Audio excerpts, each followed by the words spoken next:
Hello, my name is Hasan Sorrells, and this is the Leadership Lessons from the Great Books podcast, episode number 16, with our book today, our author today, this guy.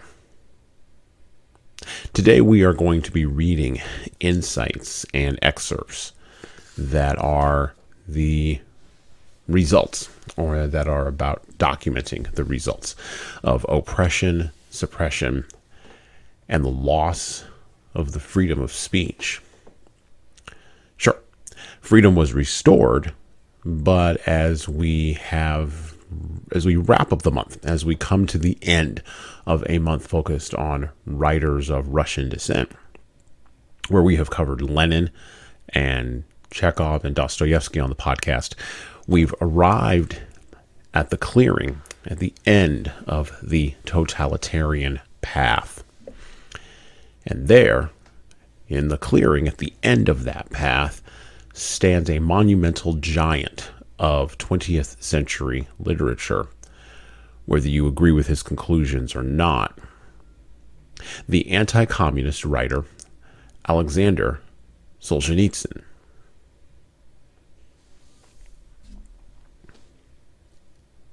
From the Gulag Archipelago. That's what arrest is. It's a blinding flash, and a blow which shifts the present instantly into the past, and the impossible into omnipotent actuality. That's all. And neither for the first hour nor for the first day will you be able to grasp anything else. Except that in your desperation, the fake circus moon will blink at you. It's a mistake. They'll set things right.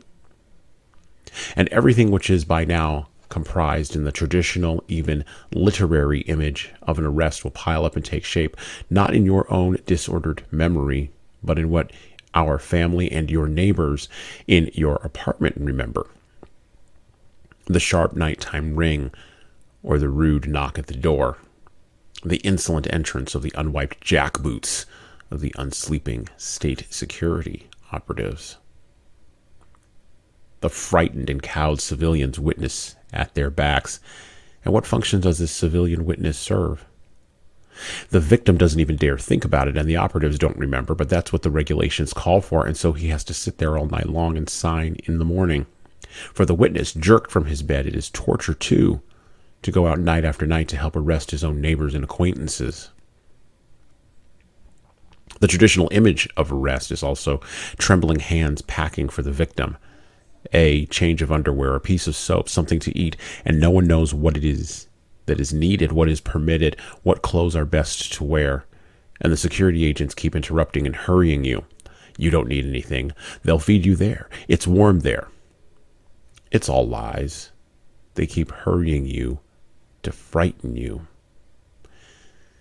The traditional image of an arrest is also what happens afterward, when the poor victim has been taken away.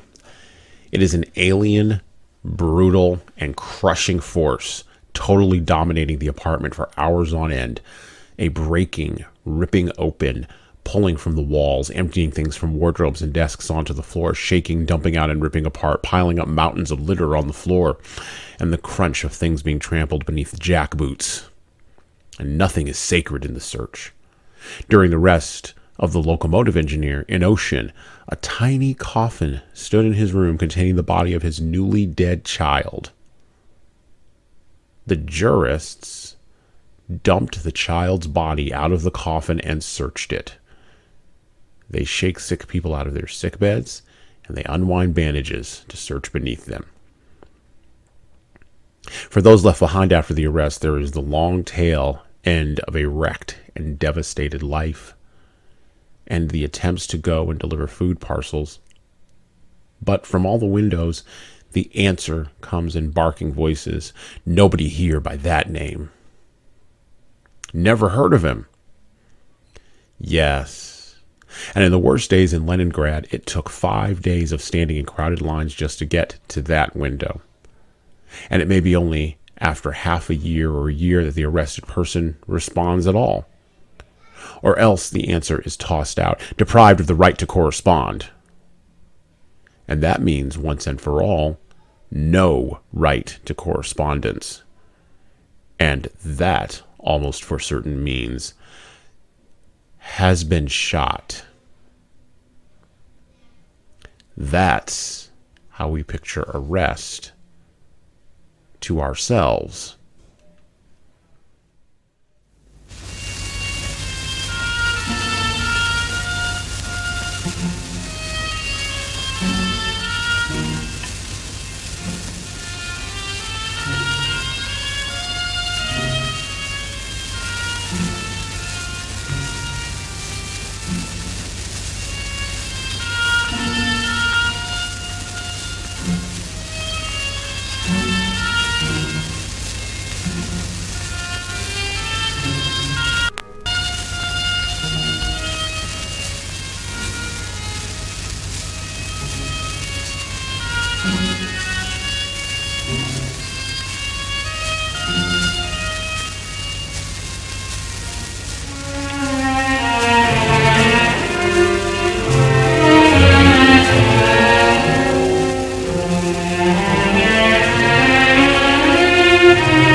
In the West, in 2022, shockingly enough, freedom of speech is on the ropes. Everywhere you look. Speech is confused with physical violence. Speech is confused with intent. Speech is confused with hurting my feelings. And this is not the legacy of the West. This is not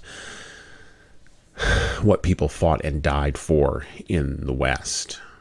People fought and died in the West, and quite frankly in the East, for the right to speak and the responsibility to accept the consequences, all of them, not just the ones we feel comfortable with, of such speech. We can talk about platforms and public squares versus private all we want, but fundamentally, at the end of the day, speech is really the only thing that we have. And as a person who makes his living talking, speech is very valuable to me. When we think about freedom of speech, we have to think about where the suppression of that speech ultimately winds us up at, and it should scare the living hell out of us. And I don't say that lightly. There are consequences to the suppression of free speech. And I don't care if you're a soft totalitarian or a hardcore one. The totalizing impact of suppressing speech, the totalizing impact of oppressing views you don't like, does have an impact on the future. On this podcast, while we are not political, we are about leadership, and leadership does eventually intersect with politics and culture and family and everything else, even creation itself, just as speech does. Leaders need to speak freely in order to lead effectively. Remember I said in the West that freedom of speech is on the ropes? Well, it's on the ropes for three reasons, and I've kind of gilded the lily a little bit. I've kind of gleaned over them a little bit, but I want to go into depth about all three of them. Freedom of speech is on the ropes because freedom of speech is inherently socially unjust. There is no room for social human justice inside of the freedom of speech. As a matter of fact, that's a construct that doesn't even exist. The other reason freedom of speech is on the ropes is because it exposes those in power, regardless of their ideologies, who would seek to be our betters. It exposes them to ridicule. I was watching The Adventures of Robin Hood, ironically enough, Disney movie the other day, and King John was undone by freedom of speech. As a matter of fact, the only way he could suppress the speech was by locking everybody else who was speaking. all the other animals anyway, in prison, including the rooster who was strumming the bandolier. So free speech is inherently socially unjust. It puts the people in power, regardless of their ideology, in danger of being exposed as the tyrants that they actually are. And finally, freedom of speech exposes to the raw, sanitizing light of day the contradictory nature of systems of all types, but mostly of a system, the current system we are living in 2022, that promises material comfort, but that can only really deliver genuine inequality. And we don't like that. We don't like that at all. If you're looking for a reason for why freedom of speech must exist beyond the ones that I've just mentioned, and why it must be robustly defended, it's because if words lead to the hearer feeling hurt, demoralized, or disempowered, it doesn't mean that those words can be conflated with actual physical violence. And I want to hit on that quite hard today, because actual physical violence is what happens when you seek to curb speech. And we will see that today throughout not only our readings here, but also through the observations of others who have written about these readings that we're going to read on this podcast today. Totalitarians and tyrants don't like to be critiqued, and they have feelings. You know, they're people. They can be hurt. They can be wounded. Yes, I am at the top of the hierarchical ladder, but do I not bleed? Do I not also hurt? Well, yeah, you do, and you're the ideal, and because you're at the top, well, we see your butt. All of us below you. Freedom of speech encourages humility in leaders. Fortunately for us, there are books that you can still get, and I would recommend buying them before you can't get them anymore, that expose the outcomes of both suppressing speech, and they show the power of speech unleashed, how it can completely and utterly destroy totalitarian institutions if even just a drop of it is allowed to exist, which is why totalizing ideologies seek to curb it everywhere they can. The best of these kinds of books include 1984 and Animal Farm, Brave New World, but in the late 20th century, The Gulag Archipelago by Aleksandr Solzhenitsyn really was the drip of acid that followed a first drip of acid, One Day in the Life of Ivan Denisovich, that began to slowly and surely corrode away and eventually destroy the totalizing ideal that Lenin had created in his revolution all those decades ago. One other point about free speech that I want to make here before I go and back it up with the rest of this podcast today. When leaders seek to build a heaven on earth, in the philosophical, in the theoretical, and even in the rhetorical, they usually wind up in the practical, building hell instead. And then those same leaders will dare to put up a sign, metaphorically and rhetorically, designed to convince the denizens trapped within their own hells that they are, in fact, in heaven. And all of these lies need to be exposed through free and unfettered speech.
Back to the Gulag Archipelago.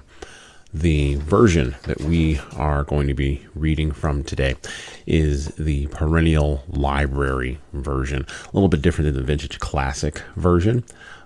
This version of the Gulag Archipelago was published in by Harper and Row publishers back in the day in 1973. So if you have the edition most recently released by Vintage Classics, that has the introduction from Dr. Jordan Peterson, an introduction that we will be reading some selections from today. It may not match the version that we've got. We have some interesting information here, particularly in this book in chapter 2 that we are going to be reading from today. The chapter entitled The History. Let me pull off the little thing here. The History of Our Sewage Disposal System. An ironic title for a chapter in literature, if there ever was one. And I quote directly from the Gulag Archipelago from 1973. In compiling this list, the most difficult thing is to begin. Partly because the further back into the decades one goes, the fewer the eyewitnesses who are left, and therefore the light of common knowledge has gone out and darkness has set in, and the written chronicles either do not exist or are kept under lock and key. Also, it is not entirely fair to consider a single category, the especially brutal years of the Civil War and the first years of peacetime, when mercy might have been expected.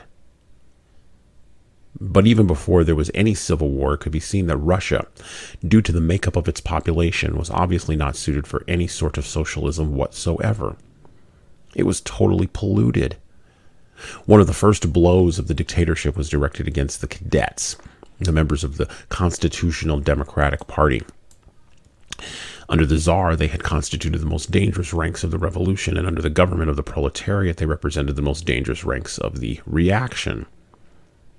At the end of November 1917, on the occasion of the first scheduled convening of the Constituent Assembly, which did not take place, the Cadet Party was outlawed and arrests of its members began. About the same time, people associated with the Alliance for the Constituent Assembly and the students enrolled in the soldiers' universities were being thrown in the jug. Knowing the sense and spirit of the revolution, it is easy to guess that during these months, such central prisons as Kretsky in Petrograd and the Butgiri in Moscow and many provincial prisons like them were filled with wealthy men, prominent public figures, generals and officers, as well as the officials of ministries and of the state apparatus who refused to carry out the orders of the new authority.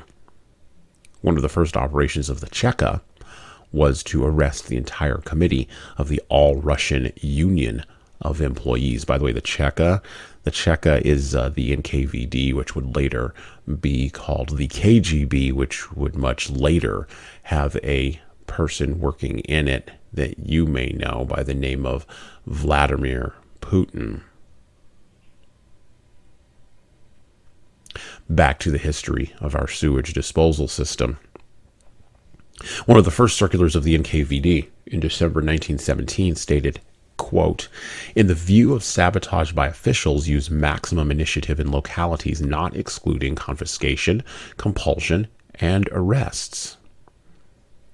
And even though V.I. Lenin at the end of 1917, in order to establish quote-unquote strictly revolutionary order, demanded, quote, merciless suppression of attempts at anarchy on the part of drunkards, hooligans, counter-revolutionaries, and other persons, in other words, foresaw that drunkards and hooligans represented the principal danger to the October Revolution, with counter-revolutionaries somewhere back in third place, he nonetheless put the problem more broadly in his essay, How to Organize the Competition. January 7th and 10th, 1918, V.I. Lenin proclaimed the common united purpose of, quote, purging the Russian land of all kinds of harmful insects, unquote. And under the term insects, he included not only all class enemies, but also workers malingering at their work. For example, the typesetters of the Petrograd Party printing shops. That is what time does. It is difficult for us nowadays to understand how workers who had just become dictators were immediately inclined to malinger at work they were doing for themselves. And then again, quote, in what block of a big city, in what factory, in what village are there not saboteurs who call themselves intellectuals, unquote. True, the forms of insect purging which Lenin conceived of in this essay were most varied. In some places, they would be placed under arrest. In other places, set to cleaning latrines. In some, quote, after having served their time in punishment cells, they would be handed yellow tickets, unquote. In others, parasites would be shot. Elsewhere, you could take your pick of imprisonment or, quote, punishment at forced labor of the hardest kind, unquote. Even though he perceived and suggested the basic directions punishment should take, Vladimir Ilyich proposed that communes and communities should compete to find the best methods of purging.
There are different versions of the Gulag Archipelago. I want to address this versions question right off the bat, or concern, if you're thinking about this as we read from these various versions and put things together. I want to address this because up front, because this can be somewhat confusing, and it can also cause people to question the validity or the credibility of the argument that Solzhenitsyn is making in the Gulag Archipelago.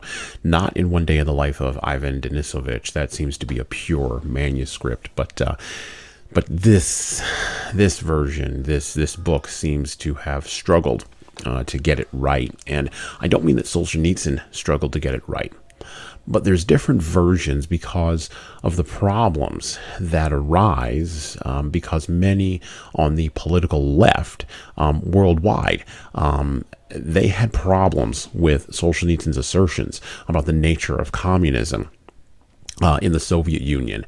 And of course, they control, and still do in many cases globally, the dissemination of culture, including literature, across the globe. And so, because they couldn't confirm the things that Solzhenitsyn was saying, they waited, and they then sought to counterbalance Solzhenitsyn's assertions in his book, The Gulag Archipelago, against what the KGB and other declassified documentation about communism stated about the system in a post-1989 context, in the context we all live in now. Now, the problem with counterbalancing the unclassified documents with what Solzhenitsyn was saying, the problem there lies in the fact that the entire dialectic of Marxism is fundamentally and foundationally founded in perpetual grievance and extremely sophisticated manipulation of language, which the common people call lying.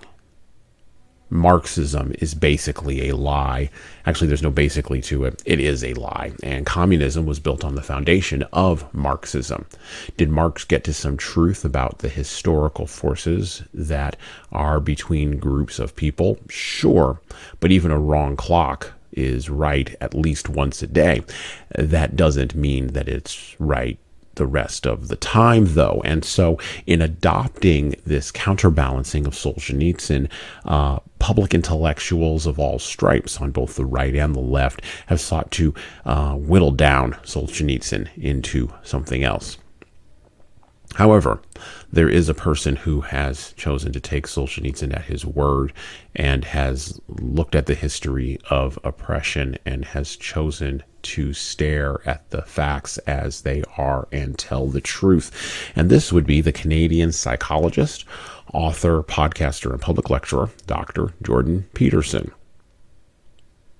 From Dr. Jordan Peterson, from the introduction to the new version of the Gulag Archipelago, the vintage classics version of the Gulag Archipelago, and I quote extensively, "It was Solzhenitsyn who demonstrated that the death of millions and the devastation of many more were, instead, a direct causal consequence of the philosophy, worse perhaps the theology, driving the communist system. The hypothetically egalitarian universalist doctrines of Karl Marx contain hidden within them sufficient hatred, resentment, envy, and denial of individual culpability and responsibility to produce nothing but poison and death when manifested to the world. For Marx, man was a member of a class, an economic class, a group that, and a little more, and history nothing but the battleground of classes of groups. His admirers regarded, and continue to regard, Marx's doctrine as one of compassion, moral by definition, virtuous by fiat. Quote, consider the working classes and all their oppression and work forthrightly to free them, unquote. But hate may well be a stronger and more compelling motivator than love. In consequence, it took no time in the aftermath of the Russian Revolution for solidarity with the common man and the apparently laudable demand for universal equality to manifest its unarticulated and ever-darkening shadow. First came the most brutal indictment of the class enemy. Then came the ever-expanding definition of that enemy until every single person in the entirety of the state found him or herself at risk of encapsulation within that insatiable and devouring net. The verdict delivered to those deemed at fault by those who elevated themselves to the simultaneously held positions of judge, jury, and executioner. The necessity to eradicate the victimizers, the oppressors in toto, without consideration whatsoever for reactionary niceties, such as individual innocence.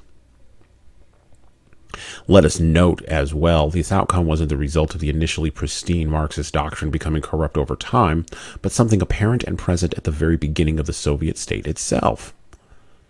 Solzhenitsyn cites, for example, one Martin Latsis, writing for the newspaper Red Terror, November 1, 1918, quote, we are not fighting against single individuals, we are exterminating the bourgeoisie as a class. It is not necessary during the interrogation to look for evidence proving that the accused opposed the Soviets by word or action. The first question you should ask him is, what class does he belong to? What is his origin, his education, his profession? These are the questions that will determine the fate of the accused. Such is the sense and essence of Red Terror. Unquote. It is necessary to think when you read such a thing, to meditate long and hard on the message. It is necessary to recognize, for example, that the writer believed that it would be better to execute 10,000 potentially innocent individuals than to allow one poisonous member of the oppressor class to remain free. It is equally necessary to pose the question, who precisely belonged to that hypothetical entity, the bourgeoisie? It is not as if the boundaries of such a category are self-evident. There for the mere perceiving. They must be drawn. But where exactly? And more importantly, by whom or by what? If it's hate inscribing the lines instead of love, they will inevitably be drawn so that the lowest, meanest, most cruel and useless of the conceptual geographers will be justified in manifesting the greatest possible evil and producing the greatest possible misery. Members of the bourgeoisie, beyond all redemption, they had to go as a matter of course. What of their wives, children, even their grandchildren? Off with their heads, too. All were incorrigibly corrupted by their class identity, and their destruction, therefore, ethically necessitated. How convenient that the darkest and direst of all possible motivations could be granted the highest moral standing. That was as true a marriage of heaven and hell. What values, what philosophical presumptions truly dominated under such circumstances? Was it a desire for brotherhood, dignity, and freedom from want? Not in the least, not given the outcome. It was instead and obviously the murderous rage of hundreds of thousands of biblical Cains, each looking to torture, destroy, and sacrifice their own private Abels. There is simply no other manner of accounting for the corpses.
The primacy of the importance of the individual to be seen either by the nation state or by the corporation, it matters not, is the struggle of genuine, intentional leadership.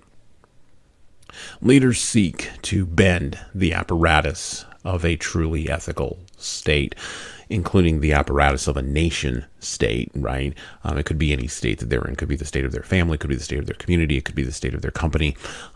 Any state. They seek to bend the apparatus of that state away from the work of hiding away from the individual. And they seek to move. They seek to push. They seek to bend the apparatus of the institution, the organization, the systems that they are in toward acknowledging the consequences of the responsibilities that the individual carries. And this is a fundamental thing that is missing in Marxism. It's a fundamental thing that is missing in communism. It's a fundamental thing that is missing underneath cries for social justice, rather than an acknowledgement of individual responsibility. When leaders don't do this work, when instead they follow the crowd, when instead they do what the crowd wants, the acts of moving the apparatus towards actual individual justice become blocked. They become cordoned off. There's barriers. There's impasses, and moving and ameliorating these blocks, these impasses, and these barriers becomes the true work of an intentional leader. And of course, one of the biggest blocks, one of the biggest barriers in moving the inertia of a nation state away from repression towards freedom and maintaining it in the direction of actual freedom is this idea. And it is a big idea, but it is this idea of protecting speech. Look, repression inside of totalitarian systems isn't a bug. It's an actual feature. And if you're too naive as a leader to believe that, or you're too willing to only look at the bright side of humanity and miss the dark side entirely, you will always be taken by surprise by how dark human beings can actually become. Leaders must overcome laziness and willful blindness and arrogance and a sense of entitlement in order to bend the arc of the organization away from apathy, away from, hey, can't we all just get along, towards, can't we all just take some responsibility? And in order to do that, leadership requires a robust social and public defense of free speech. Now, there's a couple of points here I want you to consider as you think about this as a leader, as we turn towards One Day in the Life of Ivan Denisovich for a fictionalized example of what this repression practically looks like. Leadership does require leaders to know where the line of propriety is in speech and to be prepared to define that line clearly for their followers. I'm not saying you can yell fire in a crowded theater, and I'm not even saying that speech doesn't have consequences. Matter of fact, I believe that speech does have consequences, but we socially negotiate what those consequences are, and we all have to agree on the deal. It's not that one extreme or another extreme gets to set the tone for the conversation. It is indeed the moderate middle that should be in charge. And leadership requires the ability to emotionally and psychologically address the consequences of free speech. Look, you probably can't have real equality, and you probably can't get to real equity here in this world with these fallen humans. But both the theories of equity and equality have the same premise at the bottom and in the basement. And it is a Marxian premise. And it's this idea that man and man alone can successfully adjudicate all matters of justice and mercy without any guidance, without any external boundaries placed on them by a transcendent morality. We talked about this in our podcast episode this month with David Baumrucker in looking at the work of Fyodor Dostoevsky in Crime and Punishment, a book written,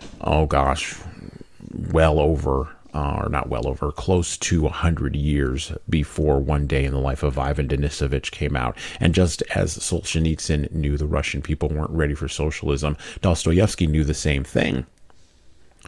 He knew they weren't ready for a glorious revolution. He thought they needed a Christian God before they needed a Marxist, humanistic revolution. He thought they couldn't get there from here. Potentially he was right. From One Day in the Life of Ivan Denisovich, at 5 o'clock that morning, reveille was sounded as usual by the blows of a hammer on a length of rail hanging up near the staff quarters. The intermittent sounds barely penetrated the window panes on which the frost lay 2 fingers thick, and they ended almost as soon as they'd begun. It was cold outside, and the camp guard was reluctant to go on beating out the revelry for long. The clanging ceased, but everything outside still looked like the middle of the night when Ivan Denisovich Shukov got up to go to the bucket. It was pitch dark except for the yellow light cast on the window by 3 lamps, 2 in the outer zone, 1 inside the camp itself. And no one came to unbolt the barracks door. There was no sound of the barrack orderlies pushing a pole into place to lift the barrel of excrement and carry it out. Shukov never overslept reveille. He always got up at once for the next 90 minutes until they assembled for work. Belonged to him, not to the authorities, and any old-timer could always earn a bit by sewing a pair of mittens for someone out of an old sleeve lining, or bringing some rich loafer in the squad his dry Valenki right up to his bunk so that he wouldn't have to stumble barefoot round the heap of boots looking for his own pair. Or going the rounds of the warehouses, offering to be of service, sweeping up this or fetching that, or going to the mess hall to collect bowls from the tables and bring them stacked to the dishwashers. You're sure to be given something to eat there, though there were plenty of others at that game, more than plenty. And what's worse, if you found a bowl with something left in it, you could hardly resist licking it out. But Shukov had never forgotten the words of his first squad leader, Kuzyomin, a hard-bitten prisoner who had already been in for 12 years by 1943, who told the newcomers just in from the front, as they sat beside a fire in a desolate cutting in the forest, quote, "Here, men, we live by the law of the taiga, but even here people manage to live. The ones that don't make it are those who lick other men's leftovers, those who count on doctors to pull them through, and those who squeal on their buddies." As for the preachers, he was wrong there. Those people were sure to get through camp all right, only they were saving their own skin at the expense of other people's blood. Shukov always arose at revelry, but this day he didn't. He had felt strange the evening before, feverish with pains all over his body. He hadn't been able to get warm all through the night. Even in his sleep, he had felt at one moment that he was getting seriously ill, at another that he was getting better. He had wished morning would never come. But the morning came as usual.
The morning came as usual.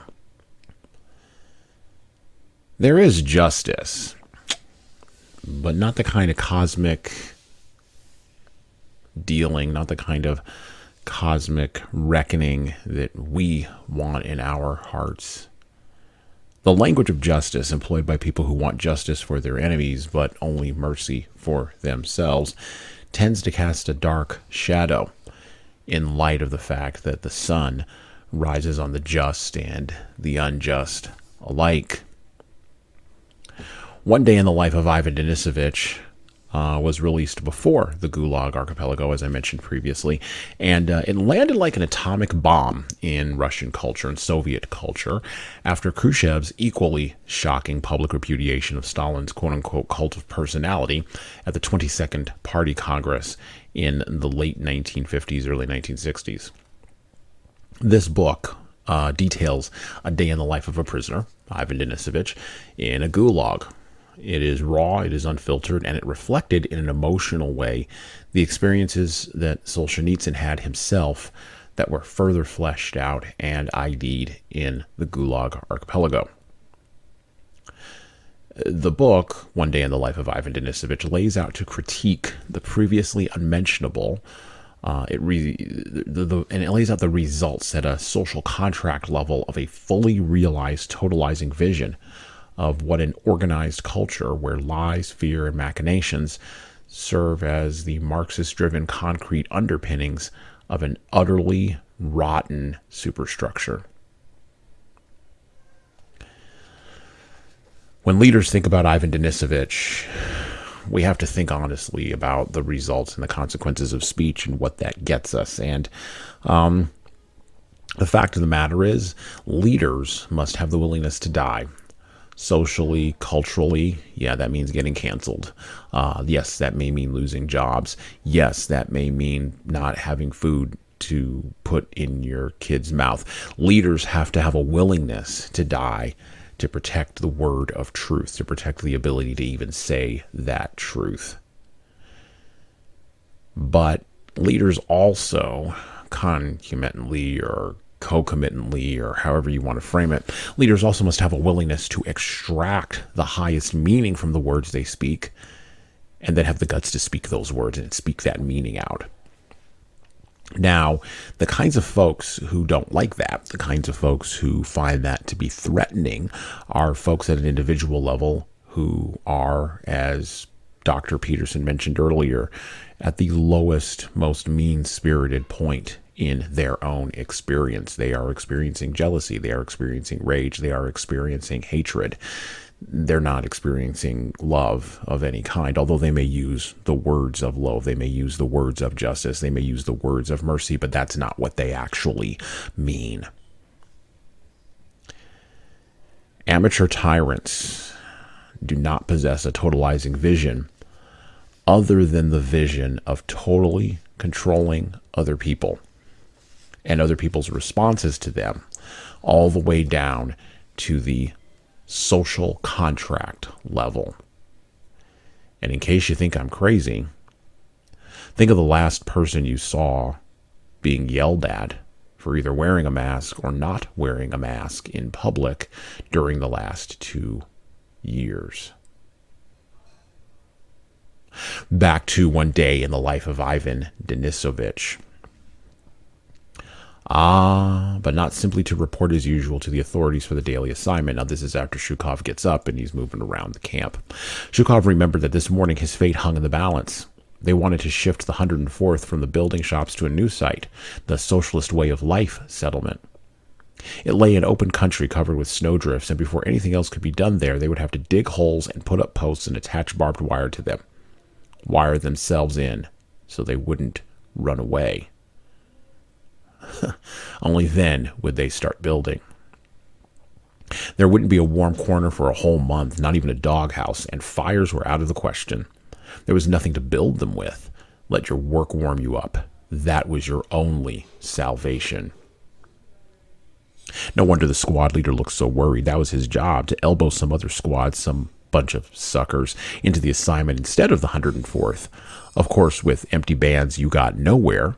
He'd have to take a pound of salt pork to the senior official there, if not a couple of pounds. There's never any harm in trying, so why not have a go at the dispensary and get a few days off if you can? After all, he did feel as though every limb was out of joint. Now, we're going to switch down a little bit. We're going to move forward a little bit. Shukov is now tasked with performing a meaningless task in the Gulag, and it goes directly to cleaning sewage. The top of the well was so thickly coated with ice that he only just managed to slip the bucket into the hole. The rope hung stiff as a ramrod. With numb hands, he carried the dripping bucket back to the guard room and plunged his hands into the water. It felt warm. The Tartar was no longer there. The guards, there were 4 now, stood in a group. They'd given up their checkers and their nap and were arguing about how much cereal they were going to get in January. Food was in short supply at the settlement, and although rationing had long since come to an end, certain articles were sold to them at a discount, which were not available to the civilian inhabitants. "Shut that door, you scum. There's a draft," said one of the guards. Now we're going to switch to the Gulag Archipelago for just a moment. And how is it that genuine religious believers survived in camp, as we mentioned more than once? In the course of this book, we have already mentioned their self-confident procession through the archipelago, a sort of silent religious procession with invisible candles. How some among them were mowed down by machine guns, and those next in line continued their march. A steadfastness unheard of in the 20th century. And it was not in the least for show, and there weren't any declamations. Take some Aunt Ducilia Schimmel, a round-faced, calm, and quite illiterate old woman. The convoy guards called out to her, "Shamil, what is your article?" And she gently, good-naturedly replied, "Why are you asking, my boy? It's all written down there. I can't remember them all." She had a bouquet of sections under Article 58. And we're going to talk about pause for just a moment. We're going to talk about Article 58 coming up here in just a few moments. Back to the Gulag Archipelago selection. Your term, Antidusia sighed. She wasn't giving such contradictory answers in order to annoy the convoy. In her own simple-hearted way, she pondered this question. Her term? Did they really think it was given to human beings to know their terms? What term? Till God forgives my sins. Till then, I'll be serving time. You are a silly. The convoy guards laughed. 15 years you've got, and you'll serve them all, and maybe some more besides. But after 2.5 years of her term had passed, even though she had sent no petitions, all of a sudden a piece of paper came. Release. How could one not envy those people?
Leaders who oppose the power of free speech, who are frightened by it, either they fail to understand or they understand all too well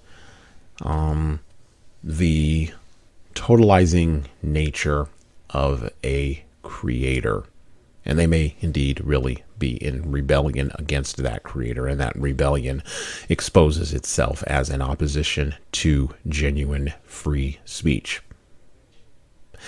People of Christ, people of the Christian religion who genuinely understand their religion, understand this fact, although they may not know how to articulate it.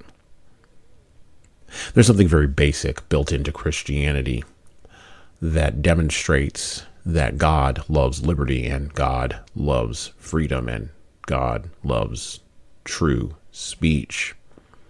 Let me quote directly from the book of Genesis, in the event that you're not really buying this. In the beginning, God created the heavens and the earth.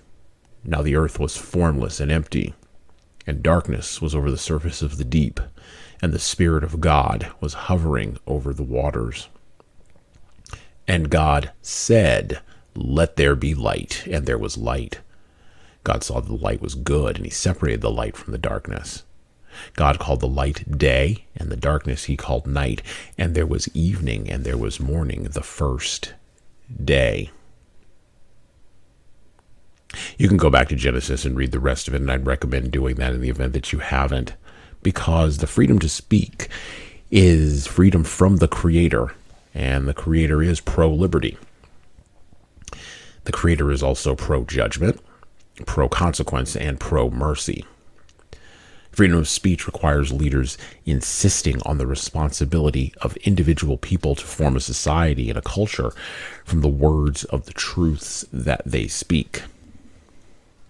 But very often when a society is taken over by a totalizing ideology, There are rules and regulations and boundaries that are put around this speech that stop it from occurring, and that works in the totalitarian tyrant's favor.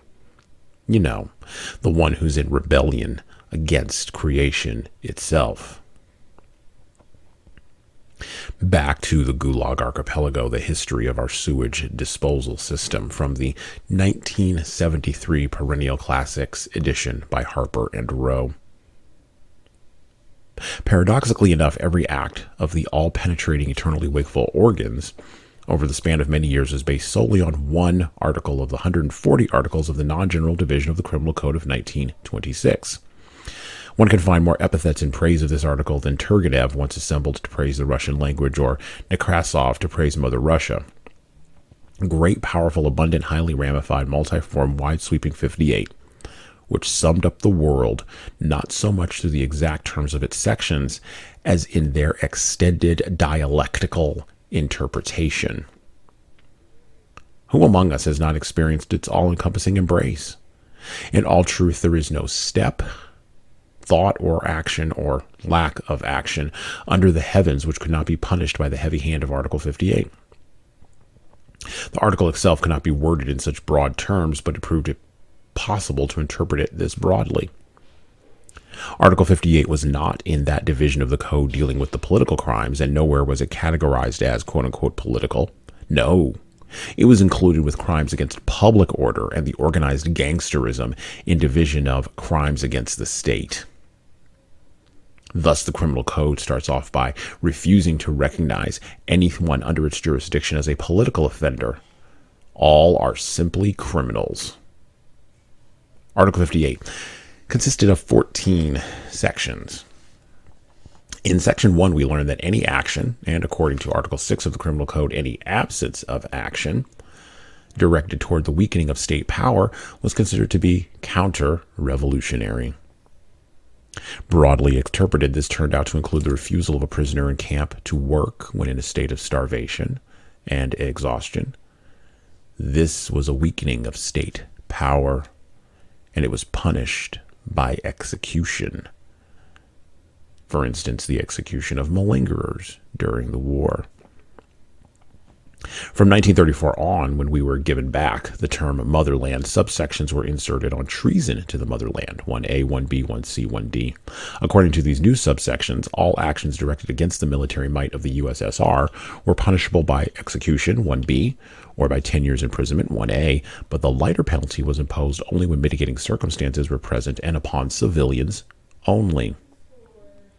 Broadly interpreted, when our soldiers were sentenced to only 10 years for allowing themselves to be taken prisoner, side note, Solzhenitsyn had a little bit of trouble in the Soviet military with the Germans. Back to the book, actions injurious to Soviet military might, this was humanitarian to the point of being illegal. According to the Stalinist code, they should have been shot on their return home. Here's another example of the broad interpretation.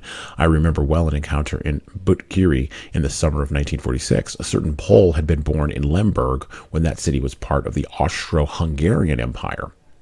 Until World War II, he lived in his native city, by then located in Poland. Then he went to Austria, where he entered the service, and in 1945 he was arrested there by the Russians. Since by this time Austrian Lemberg had become Ukrainian Lvov, he received a tenor under Article 51-1A of the Ukrainian Criminal Code, i.e. for treason to his motherland, the Ukraine.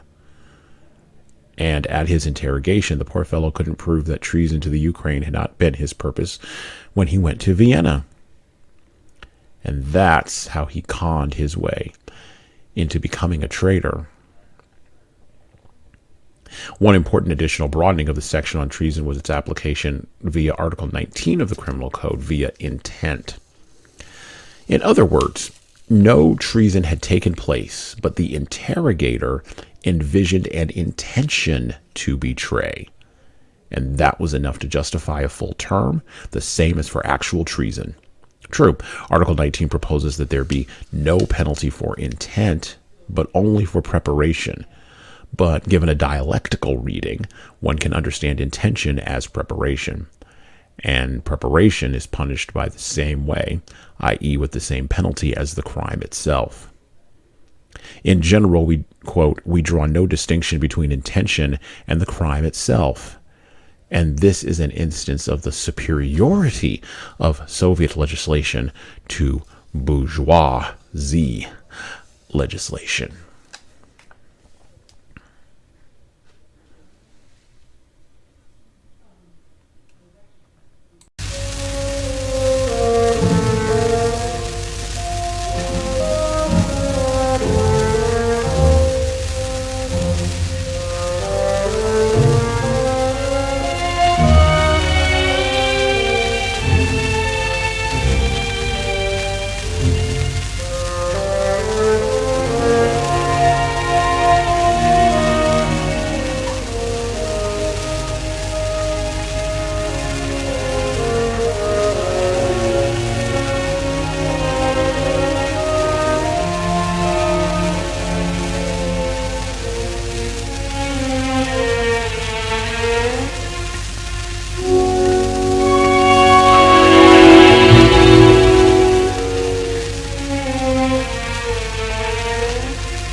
One Day in the Life of Ivan Denisovich / Gulag Archipelago, Cut 8 in 3, 2, 1.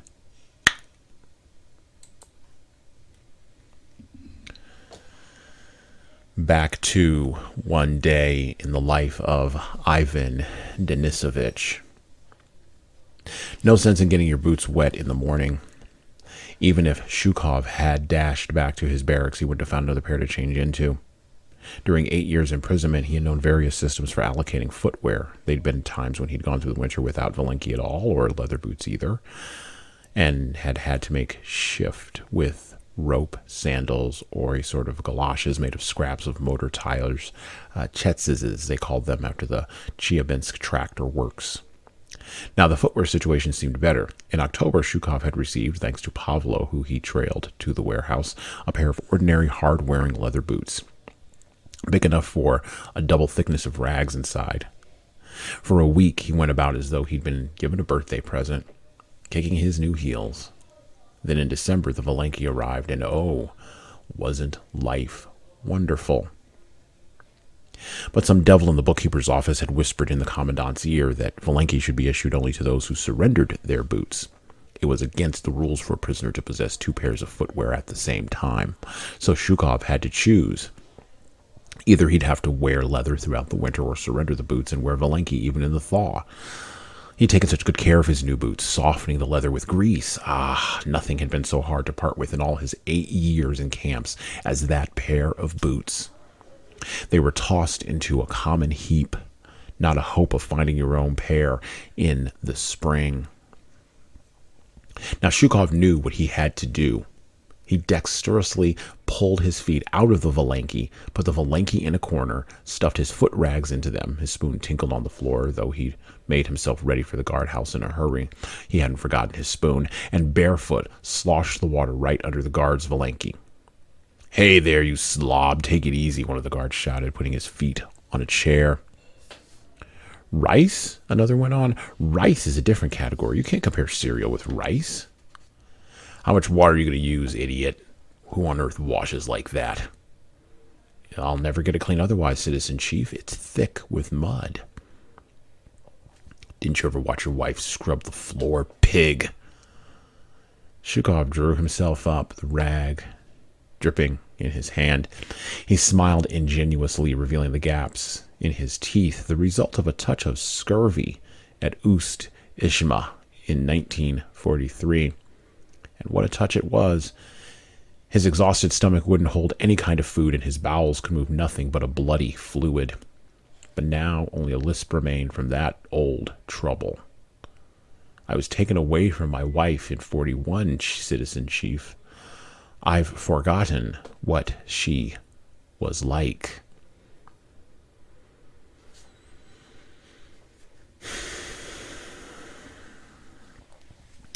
Citizen, pig, idiot.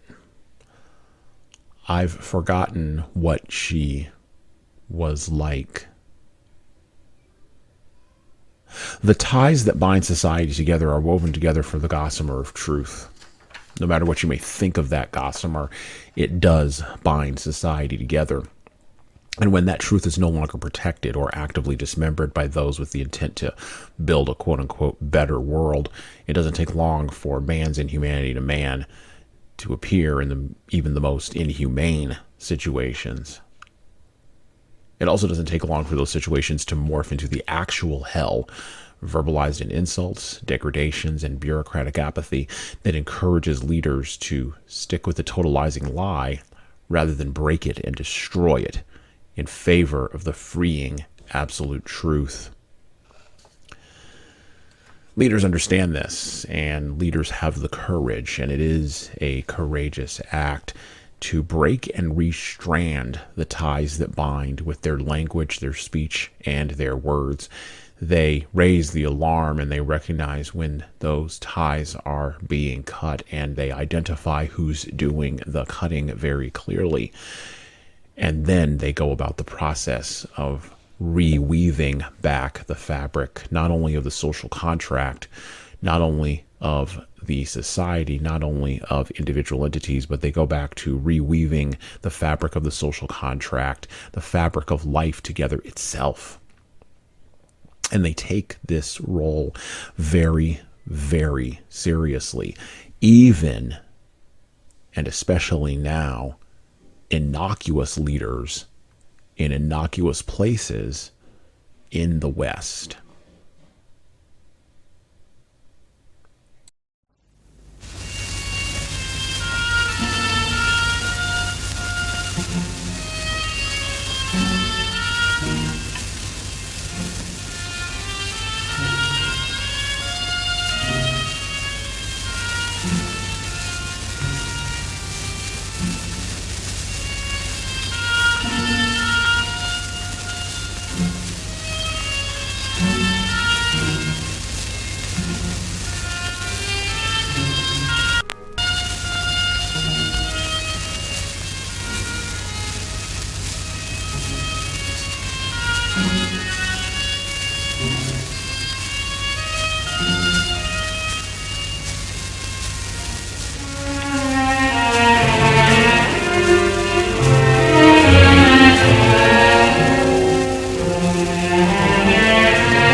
So why am I going on and on about this?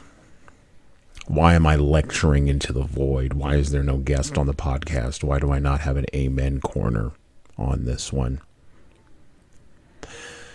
Because quite frankly, I don't need it. And I want to be unambiguously clear. I am pro free speech. And I don't care if you're white or black. I don't care who you sleep with or where you are at about your gender. I don't care what country you came from. And I don't care what ethnicity you have. I don't even care what God you serve or choose not to serve. I don't care. I am for untrammeled free speech. Now, with that being said, I'm also for untrammeled consequences for that speech. And by the way, those consequences, as I've already previously said, must be socially constructed. And that's what we did in America. That was the American experience, gosh, up until probably about 6 years ago, when everybody kind of just went crazy because a guy with a bad haircut came down an escalator and said he was running for president. But we've been going crazy a little bit before that, and he was just a symptom of a much larger disease. And the disease is a loss of faith in the promise of America, a loss of a belief in the Republic, a decline of cultural confidence. And I've said this on other podcasts and other places, but I'll say it on this one. Our literature reflects our cultural confidence, and our ability to read literature and understand hard literature as leaders reflects and shapes our ability to actually say hard truths out loud and know what underpins them. If you don't know what underpins your speech, you will abandon it in a heartbeat for any ideologue that comes along, and I firmly believe that. And by the way, the ideologue can be from the right politically, or the ideologue can be from the left politically, but you will abandon it, and you will abandon it in lies and betrayal. And the abandonment won't start in the voting booth. The abandonment will start in your home, in your school, in your neighborhood. How can innocuous leaders, this is the other thing I'm worried about, how can innocuous leaders in a modern Western culture, surrounded by the disturbingly unserious and influenced by the peculiarly lightweight, how can they avoid the path of least resistance and do the actual hard things, walk the hard path, and do it in a way that will perhaps make them happy, but that for sure will create a better world? In essence, how can leaders tell the truth in a time of untruth and unseriousness? You want to know why some training programs in some sensitive areas, like diversity and inclusion, don't work? They don't work because we're not telling the truth. We're merely passing along ideologies. You want to know why books and movies that have cultural tropes shoehorned into them about what you should believe or what you shouldn't believe, you want to know why those fail at the box office or fail to pull ratings or fail to pull subscription numbers? Well, they fail because they aren't telling the truth. The truth is complicated and messy, but it is the truth. And the truth of situations, the truth of life, the truth of circumstances is multifaceted. It's not all one thing or another. Everyone is neither hero nor villain. As a matter of fact, Solzhenitsyn said, infamously enough, that the line of good and evil passes through each and every human heart. We are all sinful, and we have all fallen short of the glory of God. We are all our brother's keeper. These are principles that I hold, and these principles undergird this podcast, and these principles undergird the books that we read on this podcast. I do not come to this work from an unprincipled, wavering cultural position. I actually care very little about that. I care very much, though, about rock-ribbed principles and making sure that you all understand exactly where we stand and where I stand over here. And leaders have to be clear about where they stand and where they stand and stay on the path based on principles rather than on temporarily held positions. You want to stay on the path as a leader? Start saying no. It's very simple. Just start saying no to a lie that you know is a lie. And it doesn't have to be a big lie. It doesn't have to be a medium-sized lie. Usually the lies you have to start saying no to are lies in your own house, lies in your own business, lies in your own relationships, lies in your own communities. Say no to lies and say the truth. That is true liberty, and that is true free speech. Sure, the humorists and the politicians may want to own that space, but it really begins, the ownership of that space and the protection of that space really begins with you. And then there's the ever-present now, right? Staying on the path requires rational engagement with the ever-present now, as well as intentional preparation for the ever-arriving future. The future is coming, no matter how you feel about it. It is agnostic to your emotions, but it is not agnostic to your preparing for it. And so staying on the path requires that rational engagement. And the only way you can rationally engage is if you have the freedom to speak the truth, if you have the freedom to not worry about being thrown into a gulag for pointing out that the emperor, whether the emperor is the emperor of Amazon or Walmart, or the emperor of the United States or China, or the emperor of the bank down the street, or the emperor of your family, pointing out that the emperor, wherever he may show up or she may show up, pointing out that they are naked while everyone else claims that they are clothed. Staying on the path requires leaders to engage with ideas, words, speech, and concepts that they might find to be personally objectionable, but that in principle must be aired to protect one of the two types of diversity that really actually do matter. And that's diversity of viewpoint. And the second is diversity of mindset. We all don't think alike, nor should we. We all don't have the same viewpoint, and nor should we. And we need the freedom to air our viewpoints and air our mindsets without fear of a totalizing ideology clamping down on us. Staying on the path means that leaders are emotionally and psychologically prepared for the consequences of speech against the potential totalizing power of the mob. And that's really what you're all afraid of, isn't it? You're afraid of the mob. Well, don't be. The mob is fickle. Julius Caesar found that out. Leaders protect free speech, no matter where it shows up. And that's it for me.